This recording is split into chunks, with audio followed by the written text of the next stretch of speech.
আসলেই কি একটি ভুট্টা একটি বোতলের রূপ নেবে? চলো আজকে আমরা দেখব। এজন্য একটি ভুট্টাকে বোতলের ভিতরে ভরে 20 দিনের মতো আমরা রেখে দেব।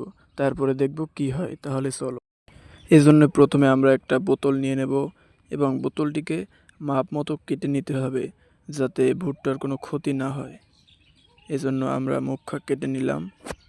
কাটা শেষ হলে বোতলটিকে সুন্দরভাবে ঠিক করে নেব যাতে ঠিকঠাকভাবে বসিয়ে দিতে পারি ভুট্টাটার উপরে। এবার আমরা চলে যাব ভুট্টা খেতে। ভুট্টাটিকে প্রথমে মেপে দেখলাম যে পাশের পাতাগুলো সমস্যা হবে, তাই পাতাগুলো প্রথমে কেটে নিলাম।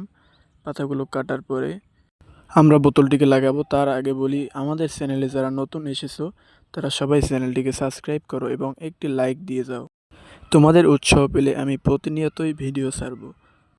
ফাইনালি বোতলটি লাগিয়ে ফেললাম, তবে দেখতে পেলাম যে ভালোভাবে লাগানো হয়নি, তাই আবার বের করে ভালোভাবে পরিষ্কার করে ভালোভাবে লাগিয়ে নিলাম এবং এই অবস্থায় আমরা রেখে দেব একটানা 20 দিন। 20 দিন পরে আবার দ্বিতীয় ভিডিও ছাড়ব। তোমরা আমাদের সাথেই থাকবা এবং একটি কমেন্ট করে যাবা যে তোমরা রোজা আছো কি না। ধন্যবাদ সবাইকে, ভালো থাকবা সবাই।